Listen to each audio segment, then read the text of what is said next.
கிரேக்க நாட்டு பிரதமர் ஒருவர் 15 ஆண்டுகளில் முதன்முறையாக இப்போது இந்தியா வரவிருக்கிறார். கிரேக்க பிரதமர் கிரியகோஸ் மித்சோகி வரும் 21, 22 ஆகிய நாட்களில் இந்தியாவுக்கு அதிகாரப்பூர்வ வருகை மேற்கொள்கிறார்.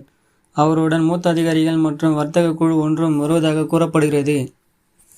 பிரதமர் நரேந்திர மோடி விடுத்த அழைப்பின் பேரில் கிரேக்க பிரதமரின் இந்த பயணம் அமைகிறது.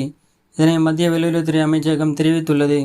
புதுடெல்லியில் உள்ள அதிபர் மாளிகையில் அவருக்கு பாரம்பரிய முறையிலான சிறப்பு வரவேற்புகள் அளிக்கப்படும். இதன் பின்னர் இரு நாடுகளின் தலைவர்களும் பேச்சுவார்த்தையில் ஈடுபட உள்ளனர்.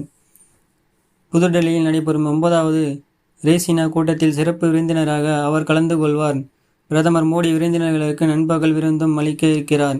கிரேக்க பிரதமர் சொந்த நாட்டுக்கு திரும்புவதற்கு முன்பு மும்பைக்கு செல்லவும் திட்டமிட்டு உள்ளார். கடைசியாக 2008ஆம் ஆண்டில் கிரேக்க நாட்டின் பிரதமராக இருந்த கோஸ்டாஸ் கரமன்சிஸ் அந்நாட்டு வெளியுறவு அமைச்சர் டோரா பவோயானிஸ் உடன் இந்தியாவுக்கு பயணம் மேற்கொண்டார். அதன் பிறகு 17 ஆண்டுகள் கழித்து கிரேக்க பிரதமரின் இந்த பயணம் அமைகிறது. கடந்த 2023 ஆகஸ்ட் மாதத்தில் கிரேக்க நாட்டுக்கு பிரதமர் மோடி பயணம் மேற்கொண்டதில் இருந்து இரு நாடுகளும் இடையே உறவு வலுவடைந்துள்ளதாக கூறப்படுகிறது.